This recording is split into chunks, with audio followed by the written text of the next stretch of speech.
Wife left me for a younger man, taking half my assets. She didn't know about my offshore accounts my lawyer set up.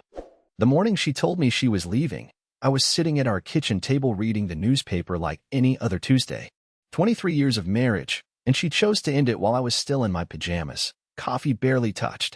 Her words hit me like a freight train, but what really crushed me was finding out she'd been seeing someone else for 8 months. Someone younger, someone who made her feel alive again, she said.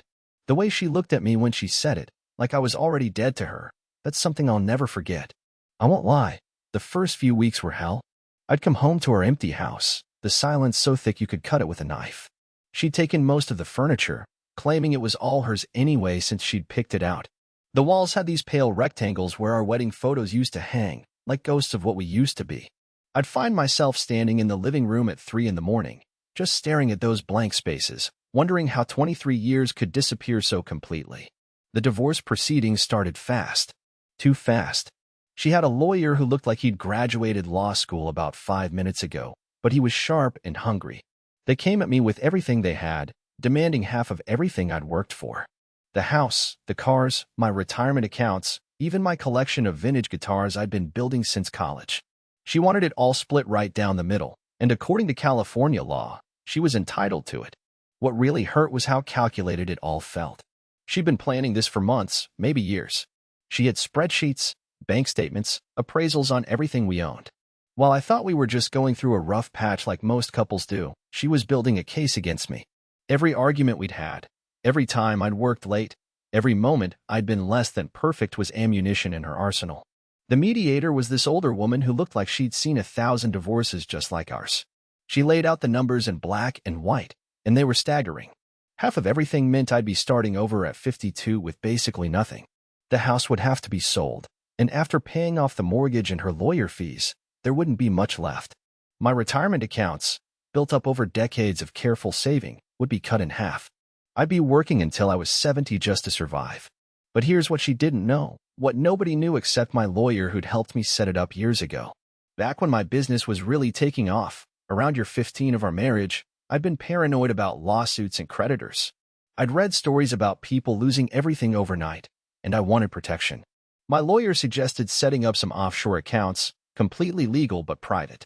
We moved money gradually over several years, never large amounts at once, always properly documented for tax purposes. The accounts were in the Cayman Islands and Switzerland, totaling just over $2 million. Money I'd earned and saved legitimately, but money that existed in a legal gray area when it came to divorce proceedings. Since the accounts were set up as business entities and the money had been moved years before any talk of divorce, they weren't considered marital assets.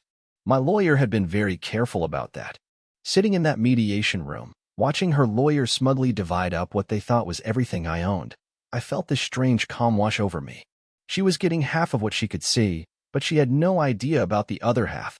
The half that would let me start over, that would give me the freedom to build something new while she was stuck with her boy toy in a rental apartment.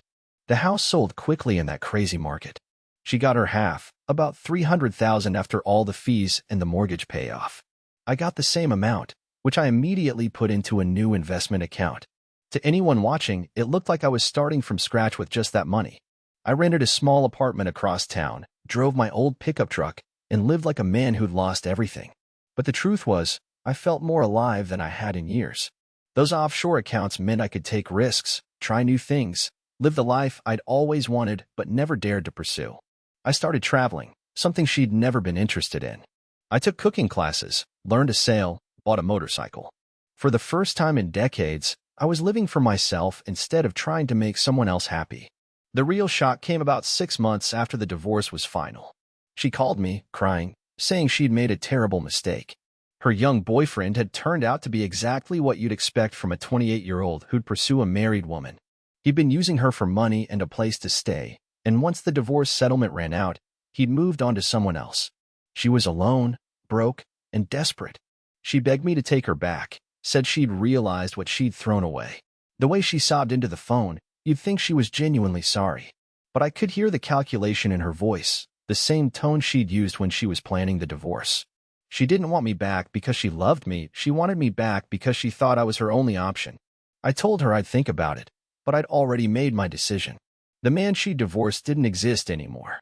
That guy who'd worked himself to death trying to make her happy, who'd ignored his own dreams to fund her shopping trips and spa days, who'd accepted her coldness as normal, he was gone. In his place was someone who'd learned to value himself, who'd discovered what it felt like to be truly free. But the story takes another turn here, one I never saw coming.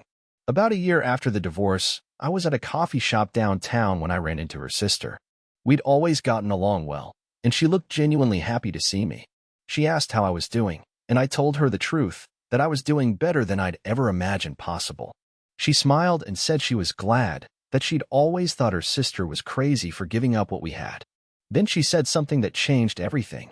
She told me that during the divorce, she'd overheard her sister talking to their mother about how she was sure I was hiding money somewhere. How she'd hired a private investigator to look into my finances. How frustrated she was that they couldn't find anything. The sister laughed and said she'd told her that if I was smart enough to hide money that well, maybe she shouldn't have left me in the first place. This revelation hit me like a brick. She'd known, or at least suspected, that I had money hidden away. The whole innocent act during the divorce, the focus on splitting everything 50-50, it was all a performance. She'd been gambling that she could find my hidden assets and take those too. When she couldn't, she'd settled for half of what she could see, planning to come back for the rest later. That's when I realized her attempts to reconcile weren't about love or regret. She was still hunting for my money. Every tearful phone call, every message about how much she missed me, it was all part of a longer game. She thought if she could get back into my life, she could find what she was looking for. The knowledge that she'd been playing chess while I thought we were playing checkers was both infuriating and liberating. It confirmed that leaving her behind was the right choice, that the woman I'd married had been replaced by someone I didn't recognize years ago. But it also made me paranoid. If she'd hired one investigator, she could hire another. If she was willing to fake a reconciliation to get my money, what else was she capable of? I started being more careful, more strategic. I moved some of the offshore money around, set up additional layers of protection. I hired my own investigator to keep tabs on her activities, to make sure she wasn't getting close to discovering anything. It felt like living in a spy movie, but it was necessary. The investigator's reports were fascinating and sad at the same time. She'd burned through most of her divorce settlement within 18 months.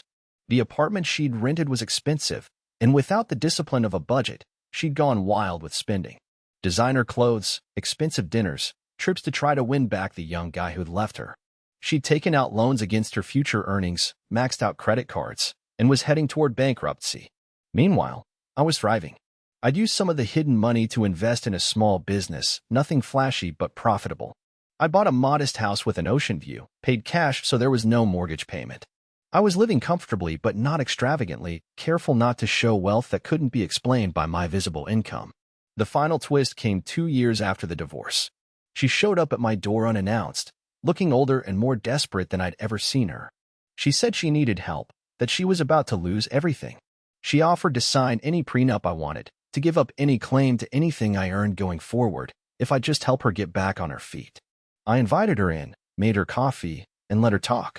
She told me about the debt, about how she'd been living beyond her means, about how she'd finally realized that security mattered more than passion. She said she'd learned her lesson, that she understood now what she'd given up when she left me. It was a good performance, I'll give her that. If I hadn't known about the private investigator, about her continued attempts to find my hidden assets, I might have believed her. But I could see the calculation behind her tears, the way her eyes scanned my house looking for clues about my finances. I told her I'd think about it, that I needed time to process everything she'd said. She hugged me goodbye, and for just a moment, I felt a ghost of what we used to have. But it passed quickly, replaced by the knowledge of who she really was and what she really wanted. After she left, I sat in my kitchen, in almost the same spot where she'd told me she was leaving 3 years earlier. But this time, I wasn't the man who'd been blindsided by betrayal. I was someone who'd learned to protect himself, who'd built a life based on his own terms rather than someone else's expectations. I never called her back. She tried reaching out a few more times, but I didn't respond. Eventually, the messages stopped. I heard through mutual friends that she'd declared bankruptcy, that she'd moved back in with her parents, that she was working 2 jobs just to get by. Part of me felt sorry for her, but it was a distant kind of sympathy, like feeling bad for a stranger you read about in the newspaper. The offshore accounts remain untouched, my safety net and my secret. I've used some of the money to help my nephews with college, to support causes I believe in, to live a life that's comfortable but not flashy. I've dated occasionally, but I'm in no hurry to remarry. I've learned to enjoy my own company, to find satisfaction in small pleasures rather than grand gestures. Sometimes I wonder what would have happened if I'd been completely honest about my finances from the beginning. If I'd told her about the offshore accounts, would she have stayed? Would she have fought harder for the marriage if she'd known what she was really giving up? But those questions don't keep me up at night anymore. I've learned that some people will always want more than you can give, and no amount of money can buy genuine love or respect. The man who got divorced 3 years ago was naive enough to believe that honesty and hard work would be enough to keep a marriage together. The man I am now understands that sometimes the best protection against betrayal is preparation, that sometimes the kindest thing you can do for someone is to let them face the consequences of their choices. I still live in the same small house with the ocean view, still drive the same reliable car, still live below my means. But I sleep well at night, knowing that I'm finally living an authentic life rather than one built on trying to make someone else happy. The offshore accounts are still there, still growing, still my secret. And I've learned that sometimes the most powerful thing you can do is simply walk away from people who don't value what you bring to their lives. My story isn't about revenge or comeuppance. It's about learning to protect yourself, about understanding that not everyone who says they love you actually does, and about finding the strength to build a new life when the old one crumbles. The money helped, sure, but the real treasure was discovering who I was when I wasn't trying to be someone else's version of the perfect husband. 3 years later, I'm happier than I've been in decades. I have friends who value me for who I am, interests that fulfill me, and a future that I'm building on my own terms. She can keep looking for money that she'll never find, but I've found something more valuable: peace of mind and the knowledge that I'm exactly where I'm supposed to be.